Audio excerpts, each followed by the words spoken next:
लगी है। दूसरी तरफ बेस के बाहर मरने की कगार पर दिख रहा मार्टिन एक नदी के किनारे घसीटा जा रहा था।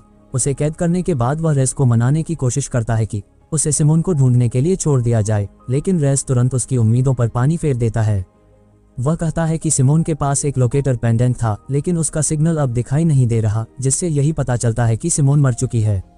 बाद में स्टेन ने रेस को जानकारी दी कि उनका कैंसर का मरीज ज्यादा समय तक जीवित नहीं रह पाएगा और उनके पास कोई और चारा नहीं बचा था सिवाय इसके कि उसे वायरस एक्सपेरिमेंट के लिए इस्तेमाल किया जाए।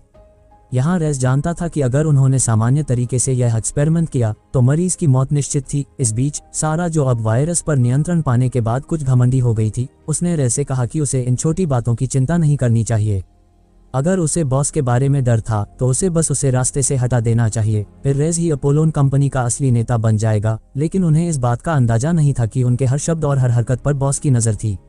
अब बॉस ये सब देखकर चुप नहीं बैठ सकता था। तब उसने रेस को अपने ऑफिस में बुलाया और कहा कि उसे पता था कि वायरस आग से डरता है। फिर उसने सिक्योरिटी फुटेज में दिखाया कि 2 गार्ड सारा को जलती हुई आग से सता रहे थे और रेस भी उसी दर्द से गुजर रहा था। यहाँ बॉस समझ चुका था कि वायरस के कारण रेस और सारा अब एक दूसरे के साथ सिम्बायोटिक रिलेशनशिप में थे और इसका फायदा उठाकर बॉस ने रेस को मजबूर कर दिया कि वह उसके आदेश का पालन करे। बाद में बॉस के आदेश पर एक खास प्रयोग शुरू हुआ। सबसे पहले मरीज नंबर 1 की इम्यून सिस्टम को पूरी तरह नष्ट कर दिया गया। फिर रेस को लैब में भेजा गया ताकि वह वायरस को उसके शरीर में भेज सके।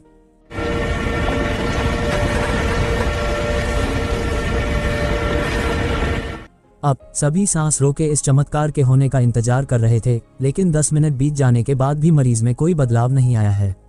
जैसे ही बॉस ने अगला एक्सपेरिमेंट करने की तैयारी शुरू की, अचानक मरीज नंबर 1 की उंगलियां हिलीं, फिर उसकी आंखें खुली। अब ये साफ था कि एक्सपेरिमेंट कामयाब हो गया है।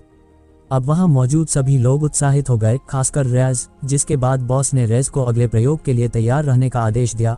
तभी अचानक रेस को पूरे शरीर में दर्द महसूस हुआ और वह मुश्किल से चलता हुआ लैब से बाहर निकल गया है। ऐसा लग रहा था कि वायरस ट्रांसमिशन के कुछ साइड इफेक्ट्स हो सकते हैं, लेकिन बॉस को इसकी परवाह नहीं थी। उधर डैनियल, सिमोन और बाकी सभी फिर से उस चमत्कारी पौधे के पास पहुंचे जिससे वायरस का एंटीडोट निकलता था।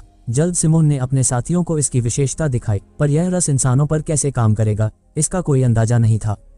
तब सिमोन ने तय किया कि वह इसे अपने भाई रेस पर आजमाएगी और शायद यही एकमात्र तरीका था जिससे उसके शरीर से वायरस को पूरी तरह खत्म किया जा सकता था। इसके बाद वे पौधे के रस को टेस्ट ट्यूब में इकट्ठा करने लगे हैं, लेकिन जैसे ही उसने चौथी ट्यूब भरी, उसका हाथ गलती से फूल के सेंटर से टकरा गया और अचानक सभी पंखुड़ियां सिकुड़ गईं और डैनियल घबराकर चिल्लाया, भागो। अब जल्द पौधे की पंखुड़ियां तेजी से फूलने लगी और चारों ओर वायरस से भरी गैस फैलने लगी है। वह तेजी से अपनी गाड़ी की तरफ दौड़ पड़ा।